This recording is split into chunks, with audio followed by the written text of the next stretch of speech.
say. We can't control what we put in our mouths. And we can't control what we say over our foods. So, your words become your reality. Proverbs 6:2 says, we are snared by the words of our mouth. Snared means trapped. Trapped. Your words can trip you up. What you say can cause you to stumble. They keep you from your potential. You are not snared by what you think, though.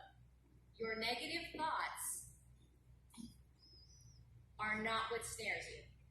What snares you and trips you up is giving life to the negative thoughts. You start speaking the lie. You start speaking those negative thoughts. What you say shapes everything in your world. So you can say, I'll never get back in shape. That just made it so much harder. You just made it very difficult now because you could have thought that, but now you spoke it and you gave life to that. So every time you want to work out or every time you think about getting in shape, you're going to say, oh man, I'm tired. I don't have time. I don't have this. You're going to make an excuse now because you just spoke that. It's going to be harder. When you say, I'm not talented, I don't have a good personality, you're setting limits on your life. You're setting limits of what's going to come in. Who's going to be able to come in? Who's going to be able to come in? In the past, you may have had your words snare you up, trap you, and trip you.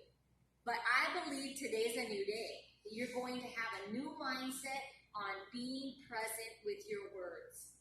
That you're going to be coming out, every chain is going to be loosed, and every stronghold is coming down, and no weapon formed against you shall prosper. And now your part is going to be speaking victory over your life. You're going to be speaking increase. And I dare you to call in God's favor and to be bold and to call those things you're dreaming about. Call those things in. Here's a tip.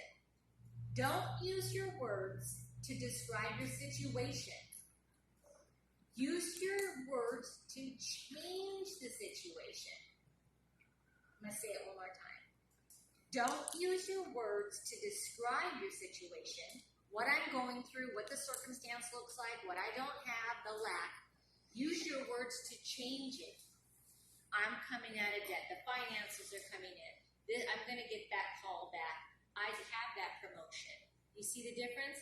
You're going to use your words to describe, to change the situation and not describe it. In Matthew 6:25, Jesus is talking about worry.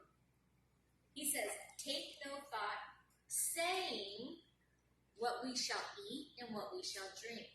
You see the phrase right there where he says, take no thought, saying? The negative thoughts will come. The key is not to say them.